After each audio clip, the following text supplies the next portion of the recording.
Morning magazine తర్వాత ప్రముఖ దినపత్రికలో వస్తున్న వార్తల వెనకాల జరుగుతున్న పరిణామాలు చూద్దాం.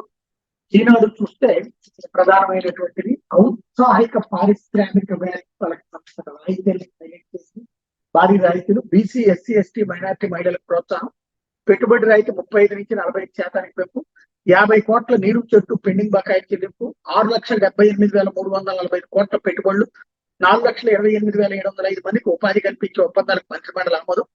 రాష్ట్రంలో బీసీ, ఎస్సీ, ఎస్టీ, మైనార్టీ విభిన్న ప్రతిభావంతులు, మహిళా ఉత్సాహక పారిశ్రామికవేత్తలను ప్రోత్సహించే లక్ష్యంతో భారీగా పెంచే రాయితీలకు మంత్రిమండలి ఆమోదం తెలిపింది.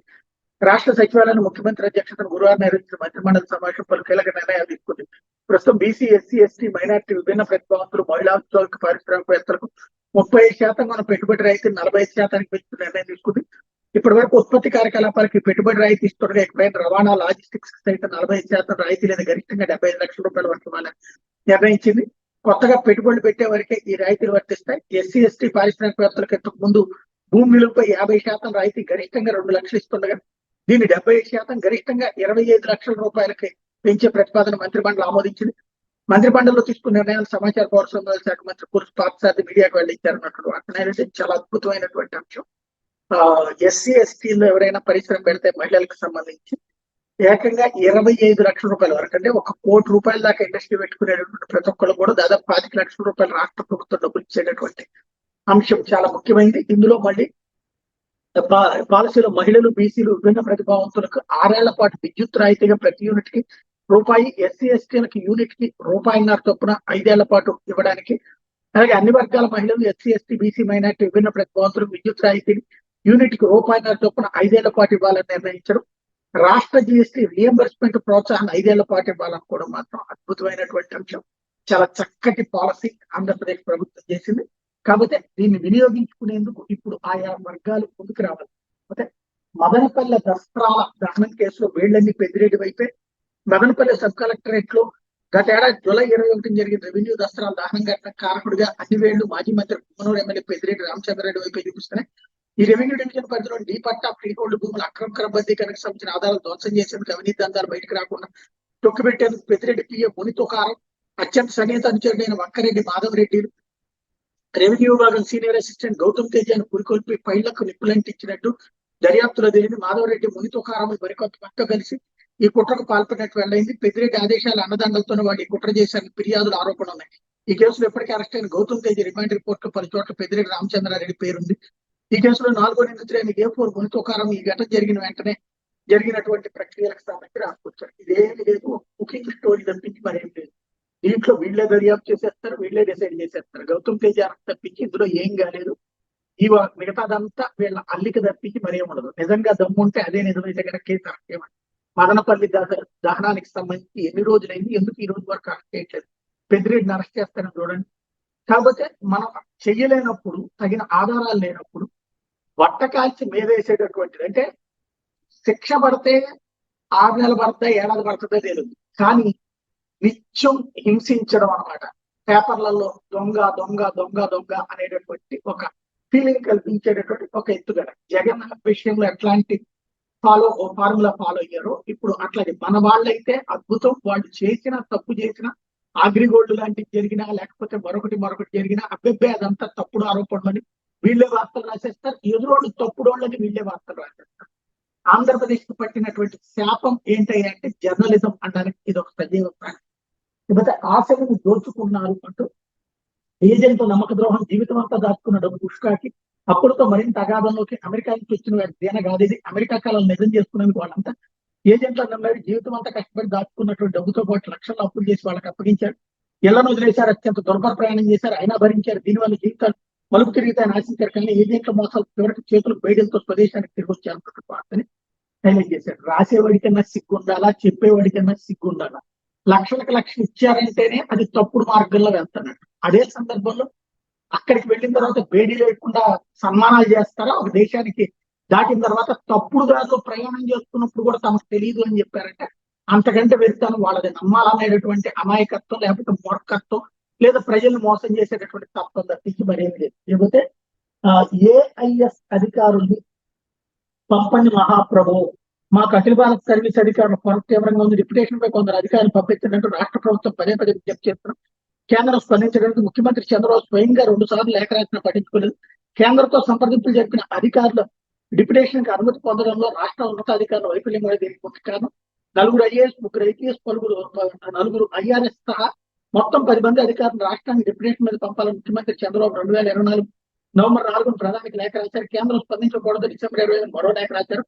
మా రాష్ట్రాన్ని నిపుణులైన మానవ వనరుల కొరత తీవ్రంగా వేధిస్తుంది. మరీ ముఖ్యంగా అఖిల భారత సర్వీస్ అధికారుల కొరత ఎక్కువగా ఉంది. మాకు అనుభవం కలిగిన సీనియర్ లెవెల్ అధికారులు అత్యవసరమైన లేఖలు పేర్కొన్నారు. ఈ లేఖ రాసి కూడా 5 వారాలు గడిచిపోయింది. కేంద్రం తప్పించి విశాఖ ఉక్కు భారీ ప్యాకేజీ అయినా తెచ్చుకోగలిగిందని రొటీన్ గా జరిగిపోతున్న అఖిల భారత సర్వీస్ అధికారులు డిప్యుటేషన్ మాత్రం సాధించకపోతుంది. దీనికి ముమ్మాటికి రాష్ట్ర ప్రభుత్వం ఉన్నతాధికారుల బాధ్యత. నిర్ణయం తీసుకోవాల్సింది ప్రధాని కార్యాలయం కాబట్టి సీఎం లాంఛనంగా లేఖ రాస్తారు తప్ప తరచూ ఢిల్లీకి ఫోన్ చేసి అధికారులు ఎందుకు పంపడం లేదని ఫాలో అప్ చేయలేదు. ఇదంతా ఒక కుకింగ్ స్టోరీ అనమాట. అసలు విషయం ఇప్పుడు స్టీల్ ప్లాంట్ నీళ్ళు అడిగితే బతిలా ఏది సీరియస్ గా వార్నింగ్ ఇస్తే ఇచ్చారా, వాళ్ళంతటా వాళ్ళు ఇచ్చారా అంటే స్టీల్ ప్లాంట్ బాబు గారు సాధించారు, అది మోడీ ఇవ్వలేదు. ఇప్పుడు ఐఏఎస్ ఐపీఎస్ అధికారులు ఎందుకు ఇవ్వరు వాళ్ళు డెప్యుటేషన్? ఆల్రెడీ సంఖ్యకు మించి ఉన్నారు 10 మంది. ఇప్పుడు వాళ్ళని సస్పెన్షన్ లోనో లేకపోతే వేరేగానో పెట్టారు. వాళ్ళు తప్పు అయితే కనుక తీసుకెళ్లేసి కేంద్రానికి సరెండర్ చేస్తే ఆ ప్లేస్ లో ఇస్తారు. అలా కాకుండా అదనంగా ఇవ్వమంటే ఎక్కడి నుంచి పట్టుకొచ్చిస్తారు? దేశవ్యాప్తంగా ఉన్నటువంటి అవసరాల రీత్యా ఉన్న అధికారులు అటు ఇటు పంపకం చేయాలి. మాకు కావలసిన వాళ్ళని పంపించండి అని అడిగితే ఇచ్చేసేటట్టయితే ఉన్నోళ్ళని అవతలకి పంపించాలి. ఇక్కడ అసలు సమస్య దీంట్లో మోడీని దోగం చేసేటటువంటి ప్రయత్నం అయితే నడుస్తోంది. ఇకపోతే నామినేటెడ్ పోస్టుల్లో బీసీలకు 34% అంటూ జనాభా ప్రాతిపదికన రాష్ట్ర మిలిటరీ రిజర్వేషన్ అమలు, బీసీల కోటా కుదిస్తూ వైకాపా ప్రభుత్వం తెచ్చిన చట్టం రద్దు, మద్యం వ్యాపారులకు రిటైల్ మార్జిన్ 14% పెంపు, వచ్చే ఎన్నికల్లో గోదావరి బరక్చర్ల అనుసంధాన ప్రాజెక్టు పూర్తి, సన్న బియ్యంలో పిల్లలకు మధ్యాహ్న భోజనం, మంత్రివర్గ సమావేశంలో కీలక నిర్ణయాలన్నట్టు వార్తని హైలైట్ చేశారు. బీసీ, ఎస్సీ, ఎస్టీలకి నామినేటెడ్ పదవుల్లో 50% ఇచ్చారా లేదా అన్నటువంటిది ప్రజలందరూ చూశారు. అంతకుముందు ఇచ్చారా లేదో కూడా ప్రజలందరూ చూశారు. అది జగన్ తీసేశాడు అది అని చెప్తే నమ్ముతారు అనుకుంటే ఇక వాళ్ళ అమాయకత్వం అనుకోవాలో ఏదనేది చూసుకోవాలి. అయితే అసెంబ్లీలో వారి ముందుకు వెళ్ళి మాట్లాడాలా, మీడియా ద్వారా మాట్లాడుతూ వారికి సమాధానం చెప్పాలని సభలో సీఎంతో సమానమైన సమయం ఇవ్వాల్సి ఉంటుంది. ఎమ్మెల్యేలు ప్రజలకు చెప్పదలుచుకుని అసెంబ్లీకి వెళ్ళి చెప్పనవసరం లేదు, మీడియా ముందు చెప్తే సరిపోతుంది అన్నట్టుగా మాజీ ముఖ్యమంత్రి వైకాపా అధ్యక్షుడు జగన్ కొత్త భాష చెప్పారు. మేము అసెంబ్లీని బహిష్కరిస్తున్నాం అనే దానికంటే కోర్టు సమన్లకు స్పీకర్ ఎందుకు స్పందించడం లేదు, ఆయన స్పందిస్తే సమాధానం చెప్పాల్సి వస్తుంది, మా ప్రతిపక్ష నేత హోదా ఇవ్వాల్సి వస్తుంది, మేము ప్రతిపక్షంలో ఉన్నాం, మా డ్యూటీ ఏంటి ప్రజలకు సందేశం పంపడం, ఇలా మీ ద్వారామైన సత్యాలను ప్రజలకు చెప్పడం ప్రధానం. ఇవన్నీ ప్రత్యక్ష ప్రసారాలు అవుతున్నాయి. వాళ్ళను వాటికి సమాధానం చెప్పని ప్రజలు కోరుకుంటుంది. అదే నువ్వు నేను ఎదురెదురుగా కొట్టుకుని కుస్తీ పడాల్సిన పని లేదు, ఎదురెదురుగా ఉండాల్సిన పని లేదు అని వ్యాఖ్యానించారు. ప్రతిపక్ష నేత హోదా ఇస్తే సీఎంతో సమానంగా సభలో నాకు సమయం ఇవ్వాల్సి ఉంటుంది అన్నారు. అసెంబ్లీ సమావేశాలు బహిష్కరిస్తారని ప్రశ్నకు ఆయన విధంగా స్పందించారన్నట్టు వార్తని హైలైట్ చేశారు. ఈ విషయంలో ఖచ్చితంగా జగన్మోహన్ రెడ్డి తప్పు చేస్తున్నాడు. సమయం ఇస్తారా ఇవ్వరా, ప్రజలు చూస్తారు, అక్కడ అవమానిస్తారా అవమానిస్తారా అన్నటువంటిది. తద్వారా ప్రజల్లో ఒక ఇది ఉంటుంది. చంద్రబాబు నాయుడు సభకి అట్లాంటి కష్టకాలంలో కూడా వచ్చారు. అయితే సరే ఆయన ప్రతిపక్ష హోదా ప్రజలు ఇచ్చారు. ఇప్పుడు ప్రతిపక్ష హోదా వైసీపీకి ప్రజలు ఇవ్వలేదు. ప్రజలు ఇవ్వనప్పుడు మీరు ఇవ్వాల్సిందే అని చెప్పి బలవంతం చేయడం అనేటువంటి తప్పు, వెళ్ళకపోవడం అనేది తప్పు, తను వెళ్ళకపోగా వైఎస్ఆర్ కాంగ్రెస్ పార్టీ స్పందనే లేకుండా చేయడం మరొక తప్పు. ఖచ్చితంగా ఈ విషయంలో రాజ్యాంగ విరుద్ధం అనే కంటే కూడా నిబంధనలకు విరుద్ధంగా ప్రవర్తిస్తున్నారు. అది భవిష్యత్తులో వైసీపీ ఎమ్మెల్యేలందరికీ పీకల మీద కత్తి వేలాడుతున్నట్టే అని చెప్పడంలో ఎలాంటి అతిశయక్తి లేదు. ఈ విషయంలో జగన్ ఖచ్చితంగా తప్పు చేస్తుంది. అయితే బంగ్లాదేశ్ లో మళ్లీ హింస అన్నటువంటి వార్తని హైలైట్ చేశారు. బంగ్లాదేశ్ లో మరోసారి హింసాత్మక ఘటన జరిగే ప్రధాన పదవి నుంచి వైదొలిగి భారత్ లో ఆశ్రయం పొందుతున్నటువంటి షేక్ హసీనా అనుయాయులైనటువంటి అవామీ లీగ్ పార్టీ నేతల ఇళ్లే లక్ష్యంగా నిరసనకారులు దాడులు దిగారు. మ్యూజియంగా మార్చినటువంటి ఏదైతే బంగబంధు భవన్ ని కూడా ధ్వంసం చేశారు. బంగ్లాదేశ్ వ్యవస్థాపకుడు బంగబంధు షేక్ ముజిబుర్ రెహమాన్ స్మారక నివాసం మీద దాడి చేసి నిప్పండించారు. బుధవారం రాత్రి మొదలైన విధ్వంసం గురువారం కూడా కొనసాగింది. మాజీ ప్రధాని షేక్ హసీనా బుధవారం సామాజిక మాధ్యమం వేదికగా ప్రసంగిస్తూ మహమ్మద్ యూనస్ సారథ్యంలోని మధ్యంతర ప్రభుత్వానికి వ్యతిరేకంగా నిరసన తెలపాలని అవామీ లీగ్ నేతలు పిలుపునిచ్చారు. దీంతో రెచ్చిపోయిన వ్యతిరేకులు ఢాకాలోని ముజిబుర్ రెహమాన్ స్మారక నివాసం ఎదుట రాత్రికి రాత్రి ర్యాలీ నిర్వహించి ఆయన కుట్య చిత్రాలు ధ్వంసం చేశారు, ఇంటికి నిప్పండించారు. బంగ్లాదేశ్ వ్యాప్తంగా పలు చోట్ల అవామీ లీగ్ నేతలు ఇళ్ల మీద దాడులు జరిగి షేక్ హసీనా ఢాకాకు వ్యతిరేకంగా చేస్తున్న తప్పుడు కల్పిత వ్యాఖ్యలను శత్రుచర్యగా పరిగణిస్తున్న బంగ్లాదేశ్ గురువారం పేర్కొన్నటువంటి వార్తని హైలైట్ చేశారు. ఇకపోతే ఆంధ్ర సాక్షి వచ్చేటప్పటికి శ్యాముల కోసం సంపద ఆర్థిక విధ్వంసకారుడు చంద్రబాబే, జేబు నింపుకోవడమే చంద్రబాబు దృష్టిలో సంపద సృష్టి. మాజీ సీఎం వైఎస్ జగన్ మండిపాటు, మేము సంపద సృష్టిస్తే బాబు ప్రైవేట్ అమ్మకాలు, ఆర్థిక రాజకీయాలు, 4 కోట్లు 10 ఫిషింగ్ హార్బర్లు, 17 ప్రభుత్వ మెడికల్ కాలేజీలకు శ్రీకారం చుట్టి నేను సంపద సృష్టించినట్ట, లేకపోతే ప్రైవేట్ కట్ట పెడితే జేబులు నింపుకుంటున్న చంద్రబాబు సంపద సృష్టించినట్ట, పారదర్శకంగా ఇసుక మద్యం విక్రయాలతో ప్రభుత్వానికి ఆదాయం పుట్టి నేను సంపద సృష్టించినట్ట, లేక ఖజానాకు గండి కొడుతున్న చంద్రబాబు సంపద సృష్టికర్త. విద్య, వైద్యం, వ్యవసాయ రంగాలు మౌలిక వస్తువులతో బలోపేతం చేసి కోవిడ్ లోను వృద్ధిని పరుగు దించి నేను విధ్వంసం సృష్టించినట్ట, లేక ఒక్క హామీని నెరవేర్చుకున్న 9 నెలల్లోనే 1,45,000 కోట్ల రూపాయల అప్పులు, రికార్డు అప్పులు చేసి చంద్రబాబు ఆర్థిక విధ్వంసం సృష్టించినట్ట. నిజంగా సంపద సృష్టించింది ఎవరు? ఆర్థిక విధ్వంసకారుడు ఎవరు? చరిత్రలో నిలబడిపోవాలన్న తపన ఉంది కాబట్టి, ప్రతి ఇంట్లో నా కుటుంబం ఉండాలన్న ఆరాటం ఉంది కాబట్టి 2.73 లక్షల కోట్లు బటన్ నొక్కి డీబీటీ ద్వారా ప్రజలకు అందించాం. లంచం లేని పాలన ఎక్కడైనా జరిగిందంటే అది వైఎస్ఆర్సీ ప్రభుత్వాన్ని గర్వంగా చెప్పుకోగలుగుతారు. దేశ చరిత్రలో ఇది ఒక రికార్డు. కమిషన్లు రావు కాబట్టి చంద్రబాబు బటన్ నొక్కడం లేదు అంటూ బాబు షూరిటీ, మోసం గ్యారంటీ అన్నటువంటి పాయింట్ మాట్లాడుకొచ్చే రాష్ట్రంలో ఇప్పుడు ఎటు వెళ్ళినా ఇదే మాట వినిపిస్తోంది. సూపర్ 6 తో పాటుగా 143 హామీలతో మేనిఫెస్టో విడుదల చేసిన బాబు హామీల అమలు గ్యారంటీ అంటూ ఇంటింటికి బాండ్లు కూడా పంచారు. వాటిని అమలు చేయలేకపోతే చొక్కా పట్టుకుని నిలదేమన్నారు. మరి ఇప్పుడు ఎవరి చొక్కాలు పట్టుకోవాలి? హామీల అమలుపై నిలదీస్తుంటే సంపాదించే మార్గం చెవిలో చెప్పమంటారా? చీటింగ్ లో పిహెచ్డీ తీసుకున్న వ్యక్తి ఒక్క చంద్రబాబు అంటూ పథకాలన్నీ పాయ 9 నెలల్లో 1,45,000 కోట్ల రూపాయలు, 1,00,000 కోట్ల రూపాయలు అప్పులు చేశారు. సూపర్ 6, సూపర్ 7 ఇచ్చారా? పేదలకు ఏమైనా బట్టలు నొక్కారా? కనీసం మా ప్రభుత్వం అమలు చేసిన పథకాలు ఏమైనా కొనసాగిస్తున్నారా అంటే అది లేదు. పిల్లల చదువు కోసం తల్లులకి ఇచ్చే అమ్మఒడి పాయ, రైతన్నలకు తోడుగా నిలిచిన రైతు భరోసా పాయ, వసతి దీవెన పాయ, విద్యా దీవెన అరకొర, చేయూత లేదు, ఆసరా లేదు, 0 వడ్డీ ఆరోగ్యశ్రీ పూర్తిగా ఎగనామ్మే, వాహన మిత్ర, నేతన్న నేస్తం, మత్స్యకార భరోసా, కాపు నేస్తం, ఈబీసీ నేస్తం, చేదోడు తోడు లానేస్తం, ఇలా గతంలో ఉన్న పథకాలన్నీ కూడా పాయ. 8వ తరగతి చదువుతున్న పిల్లలను ప్రోత్సహిస్తూ బ్యాగ్ ఇచ్చే కార్యక్రమం, ట్యాబ్లు ఇచ్చే కార్యక్రమం కూడా పాయ.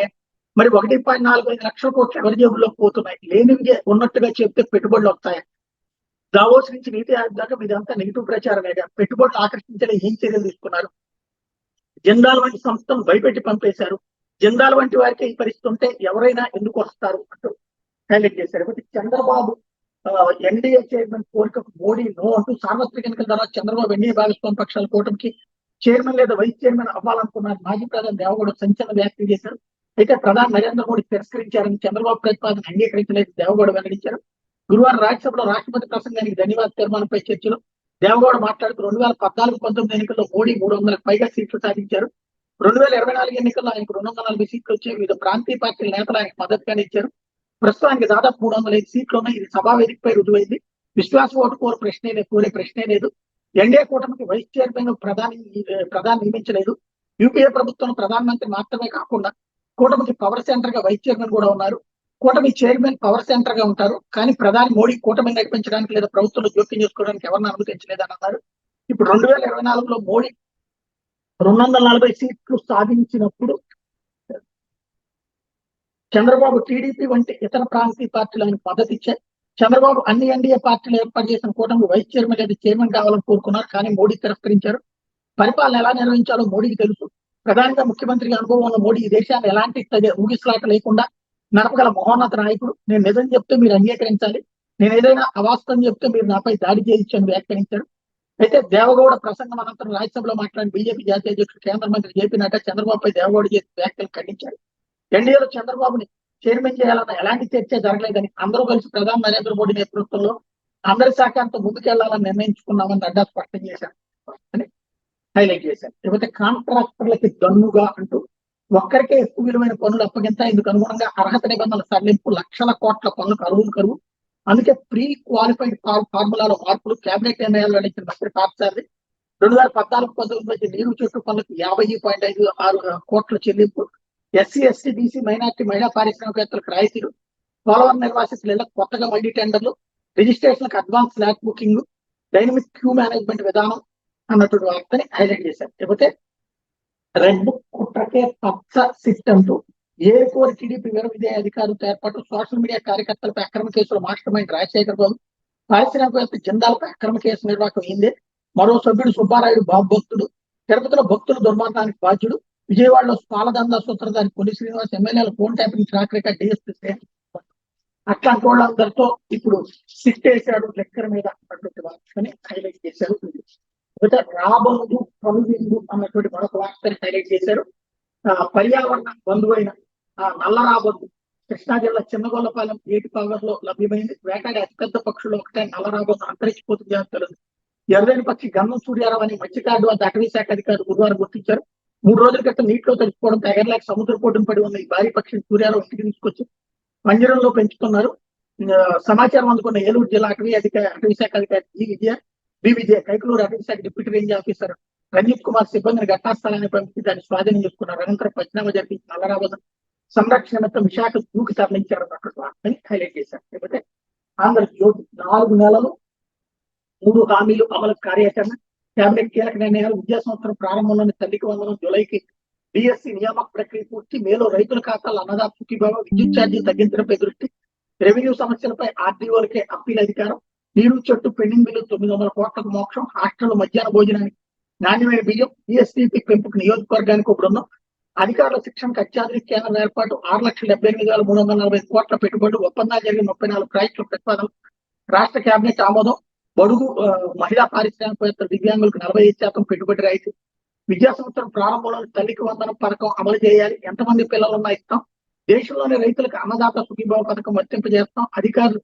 ఈ దిశగా చర్యలు వేగవంతం చేయాలి, ఎమ్మెల్సీ ఎన్నికలు కూడా ముగిసిన వెంటనే డిఎస్సీ నోటిఫికేషన్ ఇవ్వాలి, పాఠశాల ప్రారంభం కావడానికి ముందే నియామక ప్రక్రియ పూర్తి చేయాలంటూ క్యాబినెట్ భేటీలో చంద్రబాబు ఆదేశించారన్నట్టు వార్తని హైలైట్ చేశారు. 10,000 కోట్లు ఏజెంట్స్ పాలు పట్టు, అడ్డదారులు అమెరికాకు 18,000 మంది, ఒక్కొక్కరి నుంచి సగటున 50 లక్షల వరకు వసూలు చేసిన ఏజెంట్లు, ఐరోపా మీదుగా మెక్సికోకు అడవుల్లో రోజుల తరబడి నడక, ఆ మార్గంలో అస్థిపంజరాలు లక్షలు ఖర్చు పెట్టి వెళ్లి సంఖ్యలతో వచ్చాం, తిరిగి వచ్చిన భారతీయుల కన్నీటి కాదు, అక్రమ ఏజెంట్పై కోడాకు పంజాబ్ చేద్దాం అన్నటువంటి వార్తని హైలైట్ చేశారు. లేకపోతే స్టీరింగ్ ఒకరికి సిగ్నల్ మరొకరికి అంటూ ఆర్టీసీ వైస్ చైర్మన్ ఎండీగా ద్వారకా తిరుమలలో, పీటీడీ కమిషనర్ గా కాంతిలాల్ పూర్తి బాధ్యతలు, ఆపరేషన్స్ అడ్మినిస్ట్రేషన్ విధులు వేరువేరుగా ఇద్దరికి, గందరగోళ పరిస్థితిపై అధికారులు సిబ్బందిలో చర్చ అన్నటువంటి వార్తను హైలైట్ చేశారు. ఇది బాబు ప్రభుత్వమే చేసినటువంటి దాని మీద ఒక కీలకమైనటువంటి నెగిటివ్ స్టోరీని రాసుకొచ్చారు వీళ్ళు. అయితే బాబుని అనకుండా, ప్రభుత్వాన్ని అనకుండా ఇక్కడ ఎవరో కింద తప్పు చేస్తున్నారన్న కూడా ప్రొజెక్ట్ చేసుకొచ్చారు. ఒక వాహనాన్ని 2 డ్రైవర్లు నడిపితే దాని గమ్యం ఎటు వెళ్తుందో చెప్పగలమా? ప్రస్తుతం ఏపీఎస్ఆర్టీసీలో పరిస్థితి ఏ విధంగా ఉంది? ఆర్టీసీ వైస్ చైర్మన్ ఎండీగా రిటైర్డ్ డీజీపీ ద్వారకా తిరుమలరావు ఉన్నారు. Public transport department PTD commissioner గా రవాణా శాఖ ముఖ్య కార్యదర్శి కాంతిలాల్ దండే పూర్తి స్థాయి అదనపు బాధ్యతలు నిర్వర్తిస్తారు. బస్సుల ఆపరేషన్ విభాగాన్ని ఎండీ పర్యవేక్షిస్తే పరిపాలనా వ్యవహారాలు రవాణా శాఖ ముఖ్య కార్యదర్శి చూస్తారు. ఆర్టీసీ చరిత్రలో ఎన్నడూ లేని ఇలాంటి విచిత్ర పరిస్థితి నెలకొన్న చర్చనీయాంశమైంది. ఆర్టీసీ అవుట్లోని కింది స్థాయి సిబ్బంది నుంచి ఉన్నతాధికారుల వరకు దీనిపై మాట్లాడుకుంటున్నారు. గత నెలాఖరు తిరుమలరావు రిటైర్ అయ్యే వరకు ఆయన చేతిలో ఉన్న ఈ మొత్తం బాధ్యతల్ని ఇప్పుడు విభజన కావడంపై గందరగోళ పరిస్థితి నెలకొంది. ప్రతిరోజు 11,000 బస్సులు, 45 లక్షల మందికి పైగా ప్రయాణికులు గమ్యస్థానాలు చేర్చే ఆర్టీసీలో 48,000 మంది ఉద్యోగులు పనిచేస్తున్నారు. ప్రతి నెల 500 కోట్ల ఆదాయం తెచ్చుకునే కీలకమైన సంస్థకు గత ప్రభుత్వంలో 2020 జనవరి నుంచి ఒక విధమైన ముప్పు వస్తే 25 ఫిబ్రవరి నుంచి మరో సమస్య ఎదురైన కార్పొరేషన్ లో ఉన్న ఆర్టీసీని 2 ముక్కలు చేసి బస్సులు ఆస్తుని కార్పొరేషన్ కింద ఉంచి సిబ్బంది జీతభత్యాలు ఇతర పాలనా వ్యవహారాలు పీటీడీ కింద ప్రభుత్వ పరిధిలోకి తీసుకున్నారు. గత వైసీపీ ప్రభుత్వం తీసుకున్న అలాంటి అనాలోచిత నిర్ణయం వల్ల ఆర్టీసీ సిబ్బంది విలీన సమస్యలు పరిష్కారంగా 4 ఏళ్ల పాటు ఇబ్బంది పడ్డారు. ఇప్పుడిప్పుడే ఆ సమస్యలు తీరిపోతున్నాయనగా మరో కొత్త సమస్య ఎదురైంది. రాష్ట్ర ప్రభుత్వం ఆర్టీసీకి పూర్తి స్థాయిలో పాలక మండలిని ఏర్పాటు చేయకపోవడంతో విధానపరమైన నిర్ణయాలు తీసుకోలేని పరిస్థితి నెలకొంది. 7 నెలలకు పైగా ఇన్ఛార్జ్ బాస్ ఉన్న తిరుమలరావు జనవరి 31 డీజీపీగా పదవి విరమణ పొందారు. అయితే త్వరలో మహిళలకు ఉచిత బస్సు ప్రయాణ సౌకర్యం కల్పించే ఆలోచన ఉన్న కూడా ప్రభుత్వం అందుకు అనుభవం లేని అధికారం ఉంటే మంచిదన్న భావనలో ఉంది. ఇందుకు అనుగుణంగానే తిరుమలరావు పదవి విరమణ తర్వాత ఆర్టీసీ వైస్ చైర్మన్ ఎండీగా నియమించింది. అయితే ప్రభుత్వంలో జరిపే పాలనాపరమైన వ్యవహారాలు రిటైర్డ్ అధికారిగా అప్పగించడం సరికాదన్న ఆలోచనతో అడ్మినిస్ట్రేషన్ విభాగాన్ని రవాణా శాఖ ముఖ్య కార్యదర్శికి అప్పగిస్తూ జీవో జారీ చేసింది. కీలకమైన అడ్మిన్ విభాగం ఎండీ చేతిలో లేకపోతే కనీసం డిపో మేనేజర్ కూడా బదిలీ చేయడం సాధ్యం లేదు. ఆపరేషన్స్ విభాగంపై పూర్తి పట్టు రావాలంటే డిపో మేనేజర్ స్థాయిలో చర్యలు తీసుకునే అధికారం ఎండీ చేతిలో ఉంటే ప్రయాణ సేవల్లో నాణ్యత ఉంటుంది. కానీ రిటైర్డ్ అధికారి సంతకంతో పంపించే దస్త్రానికి విలువ ఉండదని, అందుకే ఈ నిర్ణయం తీసుకున్న రవాణా శాఖ ఉన్నతాధికారులు అంటున్నారు. తిరుమలరావు అనుభవాన్ని దృష్టిలో పెట్టుకుని బస్సుల నిర్వహణతో పాటు ఆపరేషన్ వ్యవహారాలను అప్పగించినట్టు వివరిస్తున్నారు. అయితే ఇదంతా గందరగోళంగా ఉందని ఆర్టీసీ హౌస్ లో సిబ్బంది అధికారులు అసోసియేషన్లు ప్రతినిధులు ప్రదర్శిస్తున్నారు. పూర్తి స్థాయి అధికారాలు ఒకరి వద్ద ఉంటే బాగుంటుందని అభిప్రాయం వ్యక్తం చేస్తున్నారు. బనకచర్ల అంతర్గతం అంటూ తెలంగాణ కృష్ణా బోర్డు జోక్యానికి వీలేదు. ఆంధ్ర జలవనరుల శాఖ ప్రత్యేక సిఎస్ కు కేఆర్ఎంబి సభ్య కార్యదర్శి భేటీ, రాష్ట్ర పరిధిలో వాటర్ గేజ్లు ఏర్పాటు చేయాలి. సాగర్ ఎడమ కాలువ వద్ద రాష్ట్ర ఎస్పీఎఫ్ సాయి ప్రసాద్ స్పష్టీకరణ, బెదవాడలోని బోర్డు కార్యాలయం రాయపూడి స్టేట్మెంట్ ఇక్కడ హైలైట్ చేశారు. లేకపోతే సమాజం కోసం మనం సైతం అంటూ తలసేమియా పిల్లలకు అందగా ఎన్టీఆర్ ట్రస్ట్ నిధుల సేకరణకు 15 మ్యూజిక్ షో తన టీంతో ఉచితంగా నిర్వహిస్తున్న తమన్ ప్రతి రూపాయి బాధిత పిల్లల కోసమే సీఎంపీఎల్ అనే టికెట్ కొనాల్సింది భువనేశ్వర్. ప్రతి ఒక్కరు సమాజం గురించి ఆలోచించి సమాజానికి ఏదో ఒకటి చేయాలని NTR memorial trust managing director ముఖ్యమంత్రి చంద్రబాబు సతీమణి నారా భువనేశ్వర్ పిలుపునిచ్చారు. తలసేమియా బాధిత పిల్లల కోసం ఎన్టీఆర్ ట్రస్ట్ ఆధ్వర్యంలో నిర్వహిస్తున్న మ్యూజికల్ షో గురించి వివరించేందుకు సంగీత దర్శకుడు తమన్తో కలిసి గురువారం విజయవాడలో మీడియాతో మాట్లాడారు. సమాజమే దేవాలయం, ప్రజలే దేవుళ్ళు అనే స్ఫూర్తితో ఎన్టీఆర్ మెమోరియల్ ట్రస్ట్ స్థాపించాం. తలసేమియా బాధిత పిల్లలకు 2 లేదా 4 నెలల్లో రక్త మార్పిడి చేయాల్సి ఉంటుంది. దీనికి ఎంతో రక్తం అవసరం. ప్రతి ఒక్కరు కుటుంబ సభ్యులతో రక్తదానం చేయాలి. ఎన్టీఆర్ మెమోరియల్ ట్రస్ట్ ఆధ్వర్యంలో తలసేమియా సెంటర్లు ప్రారంభించాలని అనుకున్నాం. ఈ సెంటర్లకు నిధుల సేకరణ కోసం ఈ మ్యూజికల్ షో ఏర్పాటు చేశారు. దీని గురించి చెప్పగానే తమన్ అంగీకరించారు. మా ట్రస్ట్ చేసే కార్యక్రమాలు చూసిన తర్వాత షో మొత్తం ఫ్రీగా చేస్తాను అంగీకరించారని భువనేశ్వర్ చెప్పారు అన్నట్టు హైలైట్ చేశారు. ఇప్పుడు జగన్ 2.0 ఛాన్సే లేదు అంటూ ఆయన్ని ఒక్కసారి భరించలేకపోయారు. నాటి పరిస్థితులు జనం మర్చిపోలేరు. ఢిల్లీ వేదిక వచ్చిపడ్డ మంత్రి లోకేష్ కేంద్ర మంత్రులు వరుస బేసిక్లు. అదే సమయంలో జగన్ కౌంటర్లు అంటూ ఒకవైపు కేంద్ర మంత్రులతో వరుస సమావేశాలు, రాష్ట్రం కోసం విన్నపాలు, మరో ప్రతిపక్ష నేత వైఎస్ జగన్ వ్యాఖ్యలకు అక్కడికక్కడే కౌంటర్లు. ఇది టీడీపీలో ఉన్న మంత్రి నారా లోకేష్ ఢిల్లీ పర్యటన జరిగిన తీరు. ఆయన మంగళవారం, బుధవారం వరుసగా ఢిల్లీలో మీడియాతో మాట్లాడారు. కూటమి సర్కారు వినూత్నంగా తీసుకొచ్చిన వాట్సాప్ గవర్నెన్స్ డేటా చోరీ జరుగుతున్నది జగన్ పత్రిక చేసిన ప్రచారంపై విరుచుకుపడ్డారు. డేటా చోరీ నిరూపిస్తే 10 కోట్లు ఫైన్గా తానే కనుగొస్తానని సవాల్ విసిరారు. ఇది దినపత్రికలో వచ్చిన వార్తలు జరుగుతున్న